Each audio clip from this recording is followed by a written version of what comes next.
ලොකු උනන්දුවක් ඇති වෙලා තියෙනවා සමගි ජන බලවේගයත් එක්සත් ජාතික පක්ෂයත් එකමුතුව දේශපාලනය කරන්න සමගි ජන බලවේගයේ කෘත්‍යාධිකාරී මණ්ඩලය විසින් පසුගිය දින ගත්ත තීරණයත් එක්ක. ඒ වගේම ඊළඟ පළාත් සභා මැතිවරණයේදී මහා ඇමතිකම් අපේක්ෂාවෙන් දැනට අපේ පාර්ලිමේන්තු මන්ත්‍රීවරු 4 දෙනෙක් ඔවුන් පාර්ලිමේන්තු මන්ත්‍රී දුර වලින් ඉල්ලාස් වෙලා තරම් කිරීමට අපේක්ෂා කරනවා. ඒතර මේ ආරංචි දෙකත් එක්කම යම් විශ්වාසයක් ඇති වෙලා තියෙනවා විපක්ෂීය දේශපාලන කණ්ඩායම් තුල විශේෂයෙන්ම සමගි ජන බලවේගයට එක්සත් ජාතික පක්ෂයට හිතවත් ඒ වගේම අපිත් එක්ක සන්ධානගත වෙලා කටයුතු කරන ඒ දේශපාලන පක්ෂ තුල ඉදිරියේදී පැවැත්වෙන පළාත් සභා මැතිවරණයේදී දේශපාලනික ජයග්‍රහණයක් ලබා ගන්නත් මේ ජනාධිපතිවරයා සහ ආණ්ඩුව ගෙන යන අදූරදර්ශී පසුගාමී අසාර්ථක මහ ජනතාව පීඩාවට ලක් කරන ජීවන බර වැඩි කරන ඒ වැඩපිළිවෙලට එරෙහි මතයක් ඒ වෙනුවෙන් පෙනී හිටින අයගේ සතුටක් ඇති වෙන කාරණයක් බවට පත් වෙලා තියෙනවා. ඒ නිසා අපිට විශ්වාසයෙන් වගකීමෙන් කියන්න පුළුවන් දකුණේ දේශපාලන බලවේග නැත්තම් දේශපාලනයේ දකුණ එකමුතු වෙමින් තිබෙනවා. අපිට මේ රටට විශාල දේශපාලනික ජයග්‍රහණ අරන් ආපු නිදහස් අධ්‍යාපනය ඒ වගේම ඉංග්‍රීසියෙන්ගෙන් නිදහස ලබා ගැනීම ඉඳලා මේ රට සහලින් ස්වයංපෝෂිත කිරීම දක්වා මේ රට විදුලි බලයෙන් ස්වයංපෝෂිත කිරීම දක්වා මේ රට ආර්ථික වශයෙන් ශක්තිමත් රටක් බවට ගොඩනැගීම දක්වා කටයුතු කරපු එක්සත් ජාතික පක්ෂයත් එක්සත් ජාතික පක්ෂයෙන්ම වෙන් වී ගිය එක වගේ ප්‍රතිපත්ති තියෙන එක්සත් ජාතික පක්ෂයත් සමගි ජන බලවේගයත් මේ පක්ෂ දෙක නැවත වරක් දේශපාලන වශයෙන් එකතු වෙනවා කියන මේ පණිවිඩය තුල ලොකු බලාපොරොත්තුවක් සමාජය ඇති වෙලා තියෙනවා. ඒ නිසා අපි ඊටම සතුටින් ඒ පණිවිඩය නැවත සනාථ කරනවා. ඒ වගේම ඉදිරියේ පවත්වන පළාත් සභා මැතිවරණය පැවැත්වීම සඳහා වන නීතිමය ප්‍රසංස්කරණ ඉතා ඉක්මනින් පාර්ලිමේන්තුවට අරන් එන්න කියලා අපි ආණ්ඩුවට කියා සිටිනවා. ඒක ඔබේ වගකීමක්. දැන් මුලින් කිව්වා හරි අපි ජනාධිපතිවරණයේ තියමු කියලා අපි හැමෝම එකඟ වුණා. ඊට පස්සේ කිව්වා පාර්ලිමේන්තු මැතිවරණය, ඊට පස්සේ කිව්වා පළාත් පාර්ලිමේන්තු මැතිවරණය, උන් කිව්වා අපි ඊට පස්සේ පළාත් සභා මැතිවරණය තියනවා කියලා. ඒ නිසා පළාත් සභා මැතිවරණය සදාකාලිකව කල් දාන එක අසාධාරණයි, අතාර්කිකයි. මොකද බලය විමධ්‍යගත කිරීම මේ රටේ සංවර්ධනය උදෙසා වැදගත් වූ ක්‍රියාමාර්ගයක්. අද දේශපාලන නායකත්වයක් නොමැතිව ආණ්ඩුකාරවරුන් මගින් පමණක් මේ පළාත් සභා පාලනය වෙනවා. ඒ තුල යම් ආකාරයක අසාර්ථකත්වයක් යම් ආකාරයක දූෂණයක් සිද්ධ වෙන අතරම මහජන නියෝජිතයන් මගින් මේ පළාත් සභා සියල්ල පාලනය වීම අපි අපේක්ෂා කරනවා. ඒ නිසා දකුණේ දේශපාලනය කරන අපේ එකමුතුකම නැත්තම් දේශපාලනයේ දකුණ එකමුතු වීම පිළිබඳ පණිවිඩය තුල අද විශාල උද්‍යෝගයක් ඇති වෙලා තිබෙනවා. අපි හිතනවා රටේ ජනතාවගේ ආශිර්වාදයත් අපිට හිමි වෙයි කියලා. දැන් ඔබතුමාලාගේ 4 දෙනෙක් අයින් වෙනවා කිව්වා. අපිට නිකන් ගියක් දෙන්න පුළුවන්ද? කෙලින්ම නම් වශයෙන් කියන්න පුළුවන්. නෑ මම කෘත්‍යාධිකාරී මණ්ඩලයේදී ස්වේච්ඡාවෙන් ඉදිරිපත් වෙච්ච ගරු මන්ත්‍රීතුමාලා 4 දෙනෙක් හිටියා. ඒ 4 දෙනා ගැන මම කියන්නේ තව අයගේ හිතේ තියෙනවද දන්නේ නැහැ. ඉතින් අපිට පක්ෂයෙන් අභියෝගයක් බාර දුන්නොත් අපිත් ලෑස්ති. නමුත් ඒක තාම එවැනි තීරණයක් ප්‍රසිද්ධියේ නම් වශයෙන් ප්‍රකාශ කරන්න මට අවසරයක් නැහැ. නමුත් කෘත්‍යාධිකාරී මණ්ඩලයේදී ගරු මන්ත්‍රීතුමාලා 4 දෙනෙක් ස්වේච්ඡාවෙන් ඉදිරිපත් වුණා පළාත් 4කට. ඔවුන් මහමැති අපේක්ෂකයන් වශයෙන් සන්ධානගතව ඉදිරිපත් වන ඒ කණ්ඩායමත් එක්ක ඉදිරිපත් වෙන. ඒක ලොකු ශක්තියක්. ජයග්‍රහණය පිළිබඳ යම් බලාපොරොත්තුවක් මහ පොළොවේ තියෙන හින්දා නෙමෙයි ඉදිරිපත් වෙන්නේ. නැත්නම් පළාත් සභාවක විපක්ෂ නායක වෙන්න කවුරුත් පාර්ලිමේන්තුවෙන් අස් වෙන්නේ නැහැනේ. ඒ නිසා ඒකාතකින් මම ස්තුතිවන්ත වෙනවා ගරු මන්ත්‍රීතුමාලාට ස්වේච්ඡාවෙන් ඉදිරිපත් වීම ගැන. අනෙක් අතෙන් ඒක ධනාත්මක පණිවිඩයක් අපි හැමෝටම ලබා දෙන්න. පළාත් වශයෙන් කිව්ව ඔබතුමා ඉල්ලුවොත් බස්නාහිරට ඉල්ලනවා. ඔව් බස්නාහිරට තාම කෙනෙක් ඉදිරිපත් වෙලා නැහැ කියන්නකො. බස්නාහිරයි දකුණයි තාම පුරප්පාඩු තියෙනවා. ඔබතුමා ඉල්ලුවොත් බස්නාහිරට ඉල්ලනවා. නෑ මම එහෙම මට පක්ෂයෙන් කිව්වොත් මට එහෙම විශේෂ අපේක්ෂාවක් නෑ පළාත් සභා දේශපාලනයට එන්න. නමුත් අනෙක් අතට පක්ෂයෙන් පවරන ඕනෑම වගකීමක් රටේ දේශපාලන ජයග්‍රහණ උදෙසා පුරවැසියන් වෙනුවෙන් බාර ගන්න අකමැත්තක් නැහැ. නමුත් ඒකට මට පෞද්ගලිකව ගන්න එහෙම තීරණයක් නැහැ. මම එහෙම තීරණයක් අරගෙනත් නැහැ. නමුත් ඒ හතර දෙනා බස්නහිර සහ දකුණේ නෙමෙයි කියලා කියන්න මට පුළුවන්. එහෙනම් ඌවට එහෙම ඉල්ලනවා ඇති. ගොඩක් හොඳ ආරංචි තියෙනවා පස්සේ අපි කියන්නම්කෝ. දැන් මේ එකතු වෙන්න කියලා තීරණය කරලා කෘත්‍යාධිකාරී මණ්ඩලයේ නිවේදනයක් ආවා මේ නායකත්වයේ සමගියට එකතු වෙ හමු යුතු කියලා. ඒ අතරම එක්සත් ජාතික පක්ෂ වජිර අබේවර්ධන මහත්තයා කියන්නේ නායකත්වයේ කතාවක් නෙමෙයි මෙතන තියෙන්නේ. මෙතන තියෙන්නේ සමගියෙන් එකතු වීමක් පමණයි කියලා. මේ කතා දෙකම වළංගුයි. එකක් ඒ කියන්නේ ප්‍රතිපත්තිමය වශයෙන් එකතු වීම එක තලයක සිද්ධ වෙන්න ඕනේ. ඒ වගේම නායකත්වයේ සහ ඒ අදාළ දේශපාලනයක් තියෙනකොට ඒකේ නායකත්වයක් තියෙන්න ඕනේ. ඒ වගේම ඒ නායකත්ව කණ්ඩායමක් ඉන්න ඕනේ. ඒ සියල්ලම එකට සිද්ධ වෙන්න ඕනේ. ප්‍රතිපත්ති අනුව එකතු වීමත් අවශ්‍යයි. ඒ වගේම නායකත්ව කණ්ඩායමක් එකතු වීමත් අවශ්‍යයි. ඒ නිසා පළපුරුද්ද තියෙන අත්දැකීම් තියෙන ඒ දේශපාලන නායකයන් එකමුතු වැඩ කිරීම සඳහා වූ වැඩ පිළිවෙලක් අපි සාකච්ඡා වෙනවා. අපිට අපි විශ්වාස කරනවා ඒක ඉදිරියට යයි කියලා. පළාත් සභා මැතිවරණයකට අවශ්‍ය කරන පදනම හදනවා. මොකද මතක තියාගන්න මේ ෂණිකව ඊළඟ සතියේ මේ සංධානය ගොඩනගන්න කියලා දෙයක් නැහැනේ. එහෙම ඒක ප්‍රායෝගිකවත් නෑ අවශ්‍යත් නෑ. අපිට ඊළඟ ප්‍රධාන මැතිවරණය පළාත් සභා මැතිවරණය. ඉන් පස්සේ නැවත එන ප්‍රධාන මැතිවරණය ජනාධිපතිවරණය. ජනාධිපතිවරණයක් නොවෙන්නත් පුළුවන් සමහර ලාවට. දැන් බොහෝ දෙනෙක් මේ ජනාධිපතිවරණය ගැන කතා කරනවා. මොකද මේ රජය නියත ලෙසම පොරොන්දු වෙලා තියෙනවා විධායක ජනාධිපති ක්‍රමය අහෝසි කරන්න. එතකොට විධායක ජනාධිපති ක්‍රමය අහෝසි කරන අලුත් ආණ්ඩුක්‍රම ව්‍යවස්ථාවක් එනවා නම් ජනාධිපතිවරණයක් නොවෙන්නත් පුළුවන්. ඒ නිසා ජනාධිපති අපේක්ෂකයා කවුද වගේ ප්‍රශ්න මේ වෙලාවේ මතු කරන එක ගැලපෙන්නේ නැහැ. ඒක ඉදිරියේදී ඒ ප්‍රශ්නේ මතු නොවන්නත් පුළුවන්. මොකද පාර්ලිමේන්තු ප්‍රජාතන්ත්‍රවාදයක් ස්ථාපනය කරනවා නම් තේරීපත් වන පාර්ලිමේන්තු මන්ත්‍රීවරුන් අතරින් තමයි අග්‍රාමාත්‍යවරයා තෝරගන්නේ. ඔවුන්ගේ බහුතරයේ විශ්වාසය දිනාගන්න කෙනා.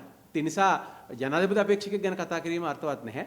දේශපාලන ව්‍යාපාරයක් හැටියට ඒ කවුද තීරණ ගන්නේ, කවුද නායකත්වය දෙන්න කියන එක ගැන යම් එකඟතාවයක් අවශ්‍යයි. අපි ගැන ඉදිරියේදී කතා කරමු. ඔබතුමාට තිබිච්ච ඡන්දෙගොඩ UMP සහ ඔබතුමාලගේ ඡන්දෙගොඩ මම හිතන්නේ එලෙසම වගේ පවතිනවා. නමුත් පොහොට්ටුවේ තමයි බහුතරයක් ඡන්ද 69 ලක්ෂය 68 ලක්ෂය ඔය වෙනස් වෙවි ගිහිල්ලා මේ ආණ්ඩුවට ගියේ ඒ කොටස. දැන් ඒ කොටස එකතු කරගන්නේ නැතුව පළාත් සභාවකට ඉදිරිපත් වෙලා ජයග්‍රහණයක් ලබන්න පුළුවන්ද? මේමයි අපි එකතු වෙන්නේ කොහොමද කියන එක ගැන තාම එහෙම ගැඹුරු සාකච්ඡාවක් නැහැ. පළමුවෙන්ම පළාත් සභා මැතිවරණය ප්‍රකාශයටපත් වෙන්න එපා. පාර්ලිමේන්තුවේ නීති සම්මත කරන්න එපා. එතකොට ඒ සඳහා අපි එතෙන්දී තමයි බලන්නේ මැතිවරණ ක්‍රමය කොහොමද කියන එක විශේෂයෙන් බලන්න ඕනේ. ඒ ඉදිරිපත් වන මැතිවරණ ක්‍රමය අනුව තමයි මැතිවරණයට ඉදිරිපත් වන ක්‍රමවේදය තීරණය කරන්නේ. සමහර මොකද මැතිවරණ ක්‍රමයේ වෙනසක් වුණොත් අපි ඒ විදිහට කල්පනා කරලා බලන්න ඕනේ. ඒ නිසා අපි එකමුතු වීම ගැන ගැටලුවක් නැහැ. දක්ෂිණාංශික දේශපාලනය කරන කණ්ඩායම් එකතු විය යුතුයි. ඒක මැතිවරණයට කලින් එකතු වෙනවද? කොහොමද එකතු වෙන්නේ? නැත්නම් මැතිවරණයෙන් පස්සේ එකතු වෙනවද කියන එක ඉදිරියේදී විශේෂයෙන්ම මැතිවරණයේ ප්‍රකාශයට පත්වීමෙන් පසුව අපි ඒ තීරණය ගන්න. මැතිවරණයකොත් නැතුව මුහුදහත් ගව්වක් තියලා ඉතින් එහෙනම් අමුඩ ගහලා වැඩක් නැහැ. නෑ අනිවාර්යෙන් මැතිවරණය තියෙනවා. අපිට තියෙන විශ්වාසවන්ත තොරතුරු අනුව ලබන අවුරුද්දේ මේ සිංහල අවුරුද්දෙන් පස්සේ කියන්නේ මැයි ජූනි වෙනකොට අනිවාර්යයෙන්ම පළාත් සභා මැතිවරණය තියන්න රජයට සිද්ධ වෙනවා. ඒ සඳහා වන දේශීය සහ ජාත්‍යන්තර බලපෑම පීඩනය උන්ට ඇවිල්ලා තියෙනවා. ඒ වගේම එසේ තිබීම ප්‍රජාතන්ත්‍රවාදීවත් රටට අවශ්‍යයි. මහජන නියෝජිතයන් නොමැතිව පළාත් සභා වල අතිවිශාල ධනස්කන්ධයක් මේ අත්‍යවශ්‍යම මේ රටේ විශාලම මුදල් ප්‍රමාණයක් වැය වෙනවා කිසිදු අධීක්ෂණයක් නොමැතිව ආණ්ඩුකාරවරයෙක්ට තනියෙන් පෞද්ගලිකව මේ දේවල් අධීක්ෂණය කරන්න පුළුවන් කමක් නැහැ. ඒ නිසා මේ ආණ්ඩුකාර පාලනය වෙනුවට මහජන නියෝජිතයන්ගේ පාලනයක් පළාත් සභාවල ස්ථාපනය කිරීම රට වෙනුවෙන් අවශ්‍යයි. මට විශ්වාසයක් තියෙනවා අනිවාර්යයෙන්ම රජයත් ඔවුන් හැකියක්මනින් මැතිවරණයකට යයි කියලා. මොකද මැතිවරණේ පරක්කු වෙන්න ඔවුන්ට තියෙන තත්ත්වය තව තවත් නරක වෙන බව ඔවුන් දන්නවා. අපිට සටන් පාටයක් මතකයි ඒ කාලේ පලා බබා අපිට එපා කියලා. ඔබට මතකද? ඔව්. දැන් මෙහෙමද? පලා බබා එපා කියලා ඒ කාලේ ජනතා විමුක්ති පෙරමුණ කිව්වට දැන් ආණ්ඩු බලය ලබා ගත්තට පස්සේ ඔවුන් දන්නවා පළාත් සභාවක තියෙන වැදගත්කම. පළාත් සභාවේ තියෙන බලතල 13 වෙනි ආණ්ඩුක්‍රම ව්‍යවස්ථා සංශෝධනය යටතේ රටේ රාජ්‍ය ආයතන වලින් අතිමහත් බහුතරයක් පාලනය වෙන්නේ පළාත් සභා යටතේ හෝ පළාත් සභාවල බලතල යටතේ. ඉතින් එවැනි තත්වයක් තුළ පළාත් සභාවක බලය අත්පත් කර ගැනීම රාජ්‍ය පාලනයේ අත්‍යවශ්‍ය දෙයක් බව ඔවුන්ට තේරෙනවා. ඒ වගේම අපිත් දන්නවා විපක්ෂීය දේශපාලන පක්ෂයක් හැටියට ඊළඟ මහා මැතිවරණයකදී ඊළඟ ජනාධිපතිවරණයකදී ජනාධිපතිවරණ තිබ්බොත් බලය අත්පත් කර ගැනීම සඳහා පළාත් සභාවල ජයග්‍රහණය ලබා ගැනීම ඉතා වැදගත් කියලා. ඔබට මතකයිද 2015 ජනාධිපතිවරණයේ සහ පාර්ලිමේන්තු මැතිවරණයේ ජයග්‍රහණයට පදනම හැදුනේ ඌව පළාත් සභාවේ ප්‍රතිඵලය. අත වශයෙන්ම අපි ඉතා සුළු ඡන්ද ප්‍රමාණයකින් ඌව පළාත් සභාව පරාද වුණත් ඌව පළාත් සභාවේදී අපි ලැබපු ඒ විශිෂ්ට ප්‍රගතිය තුල තමයි 2015 ජයග්‍රහණය රඳා පැවතුනේ. දැන් මේ වෙලාවේ අපේ ගරු මන්ත්‍රීවරයෙක් හරින් ෆර්නෑන්ඩෝ මහත්මයා පාර්ලිමේන්තුවෙන් ඉල්ලා අවශ්‍යලා ගිහිල්ලා තරඟ කළා ඒ අභියෝගය බාරගත්තා. ඒතර මෙවරත් දැන්ටමත් අපේ ගරු මන්ත්‍රීතුමලා 4 දෙනෙක් ස්වේච්ඡාවෙන් ඉදිරිපත් වෙලා ඉන්නේ අභියෝගය බාරගන්න. බෙල්ල ගහලා ඉදන්නේ නැහැ. මන්ත්‍රීවරු හොඳට ගණන් හදලානේ ඒවා තීරණය කරන්නේ. ඔයා කල්පනා කරලා ප්‍රවණතාවයේ නිකන් සාමාන්‍ය මේ විදිහට තීරණ ගන්න නැහැ නේ. මේ මන්ත්‍රීතුමලා ස්වේච්ඡාවෙන් එවිලි ඉල්ලීමක් කරන්නේ අනිවාර්යයෙන්ම ආත්ම විශ්වාසයක් ඇති අපිටත් පේනවා මහ පොළවේ විශාල වෙනසක් ඇති වෙමින් තිබෙනවා. ජනතාවට මැතිවරණයක් ගැන එච්චර උනන්දුවක් නැහැ නේ, ඉල්ලීමක් නැහැ නේ එහෙම එකක්. ඉතින් ජනතාවට මැතිවරණය පිළිබඳ උනන්දුව ඇති වෙන්නේ මැතිවරණය ප්‍රකාශයටපත් වුණාම. ඒක සාමාන්‍ය දෙයක්. මොකද දැන් මිනිස්සු මහ පොළවේ කල්පනා කරන්නේ දරුවන්ට කන්න දෙන්නේ කොහොමද? ටියුෂන් ෆීස් ගෙවා ගන්නේ කොහොමද? ස්කූල් වෑන් එකේ සල්ලි ගෙවන්නේ කොහොමද? මේ අඳුම් පැළඳුම් ගන්නේ කොහොමද? නත්තල සමරන්නේ කොහොමද? සිංහලවුද සමරන්නේ කොහොමද? ඒව ගැන කල්පනා කරන්න. ජීවන සටනට කොහොමද විදුලි බිල ගෙවා ගන්නේ? තවත් වැඩි කරන්න යනවනේ. අඩු කරනවා කියන්නේ ආවේ. තවත් වැඩි කරන්න යනවා. ජල බිල ගෙවා ගන්නේ කොහොමද? දුරකථන බිල් ගෙවා ගන්නේ කොහොමද? ඕවා තමයි ජනතාව කල්පනා කරන්නේ. ඒක ඇත්ත. ජනතාවට මැතිවරණයක අවශ්‍යතාවය මේ මොහොතේ නෑ. නමුත් දේශපාලනය කරන අපිට රටේ ප්‍රජාතන්ත්‍රවාදය ගැන විශ්වාස කරන අපිට ප්‍රජාතන්ත්‍රවාදය වෙනුවෙන් පෙනී ඉන්න අපිට මැතිවරණයක අවශ්‍යතාවය තියෙනවා. ඒක ඇත්ත. ඒක රටේ නීති අවශ්‍යතාවය. හැබැයි ජනතාවට මැතිවරණයක අවශ්‍ය වෙලාවේ මිනිස්සු එළුවෙන් කතා කරලා ගියා. අපි දැක්ක 2020 ජනාධිපතිවරණයට පළාත් පාලන මැතිවරණයට පොඩ මිනිස්සු ඉල්ලීමක් කරා. දැන් හැබැයි මිනිස්සුගේ කන්දයක් නෙවෙයි ඉල්ලීමක් තියෙන්නේ. නෑ මිනිස්සු ඒ කියන්නේ තමන්ගේ කෑම බීම ජීවන බර සියල්ලම පිළිබඳ කතා කරන අතරේ අවස්ථාවක් දෙන්න අපට අපේ මතය ප්‍රකාශ කරන්න කියන එක මහ පොළොවේ මතුවෙමින් තිබෙනවා. දෙන්නම් වැඩේ ඡන්දයක් යනකම් කියලා බලන් ඉන්න පිරිසක් ඉන්නවා. දැන් මේ විදුලි බිල වැඩි කරාට, ඒ වගේම ජල බිල වැඩි කරන්න කරන කුමන්ත්‍රණයට, ඒ වගේම ජීවන බර වැඩි වෙලා තියෙනවා. ඒ වගේම මේ කන්ටේනර් 333 මහා වංචාව ඇතුළුව දැවැන්ත වංචා සිද්ධ වෙනවා. ඒ වගේම අපේ රජයට අයිති සීනි සමාගම් පෞද්ගලිකාංශයට ලාභ ලැබමින් තිබුණු සමාගම් දැන් ඒවා පාඩු කරවලා පෞද්ගලිකාංශයට පවරා දෙන්න කටයුතු කරනවා. විදුලි බල මණ්ඩලය කළමනාකරණය පිළිබඳ දැවැන්ත අර්බුදයක් ඇති කරලා තියෙනවා.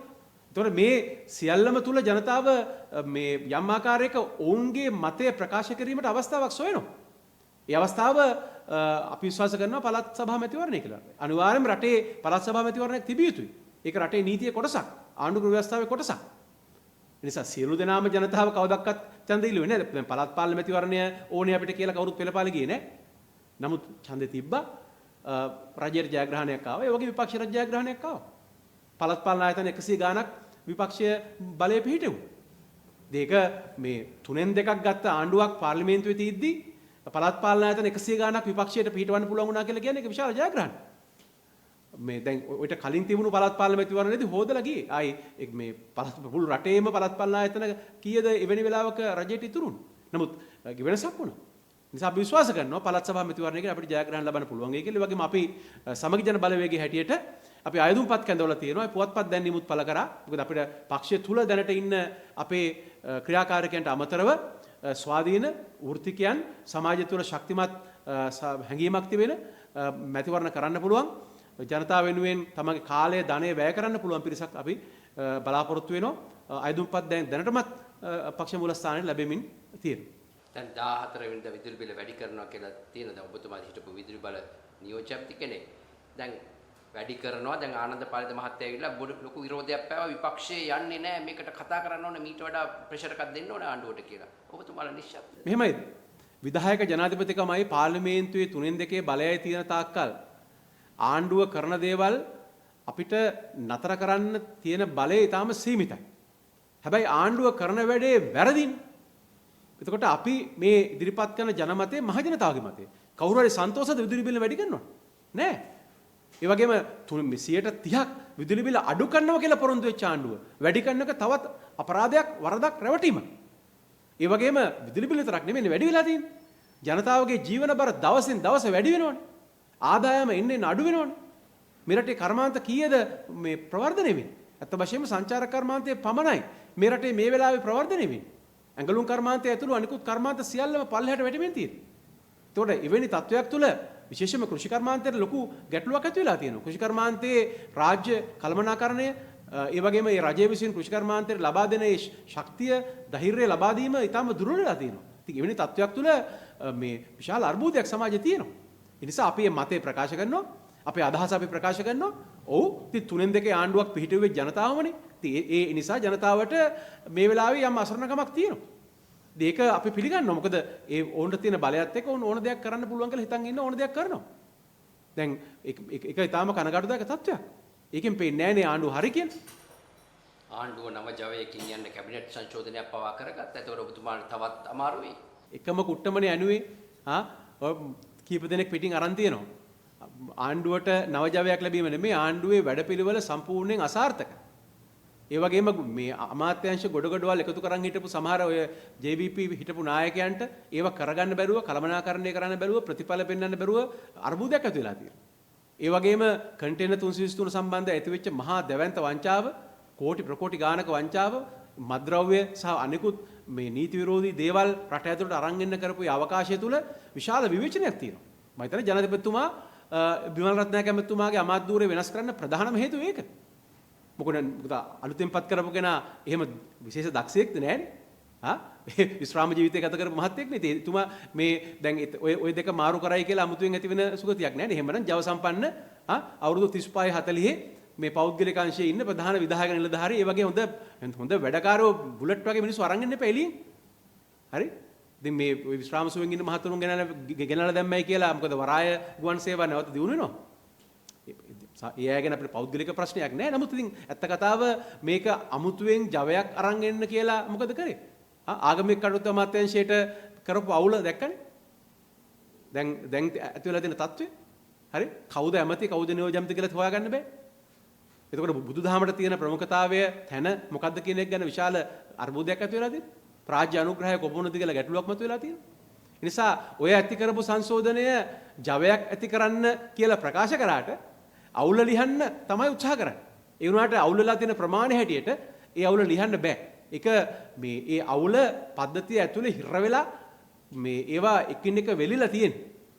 ඔය අවුල් වලට සම්බන්ධ කට්ටිය ප්‍රධාන පෙළේ JVP නායකයෝ හින්දා ඒගොල්ලන්ව පද්ධතියෙන් සම්පූර්ණයෙන් අයින් කළා අලුතෙන් එළියෙන් දක්ෂව අරන් එන්න අනුර කුමාර දිසානායක මහත්මයාට බෑ. JVP නෙමෙයි ආණ්ඩුව MPP නේ. NPP කොට දැන් JVP නෝක ඉන්නේ. මොකද NPP කියලා 아무තු සංවිධානයක් නැහැනේ. JVP එකේ නම තමයි NPP. මැතිවරණය සඳහා දාගත්ත වෙස්මුණ තමයි NPP. මොකද NPP කියලා වෙනම පක්ෂයක් තියෙනවා. NPP කියලා පක්ෂයක් ලියාපදිංචි කරාට ඒ පක්ෂයේ මේ මහලේකම්තුමා අබේසිංහ මහත්තයා නිෂ්ක්‍රීය චරිතයක්නේ. දැන් JVP මහලේකම් ටිලින්ද සිල තමයි මේ රට පාලනය කරන්නේ. ඔහු කිව්වනේ පළවත්තෙන් තමයි මේ රට පාලනය කරන්නේ. ඒක යම් සත්‍යයක් තියෙනවා ඒකවල. හරි? දැන් NPP මූලස්ථාන කොහෙද තියෙන්නේ? NPP මහලේකම් කොහෙද තියෙන්නේ? එතනමයි. NPP මහලේකම්තුමා මේ ප්‍රොත්සාහකච්ඡා තියෙනවා. NPP මහලේකම්තුමා NPP පක්ෂයේ දේශපාලන කටයුතු වෙනම කරනවද නැහැනේ? NPP කියන්නේ JVPම තමයි. JVP කියන්නේ NPPම තමයි. ඒත් එහෙමනේ සමගි ජන බලවේගයේ කාර්යාලයත් මේක සමගි සංධානයේ කාර්යාලයත් මේක ඉතින්. ඔව් සමගි සංධානයේ කොහොමද වෙනම පක්ෂ ගණනාවක්? සමගි ජන බලවේගය තමයි මේ. සමගි සංධානයේ සහෝදර පක්ෂ වෙනම තියෙනවා.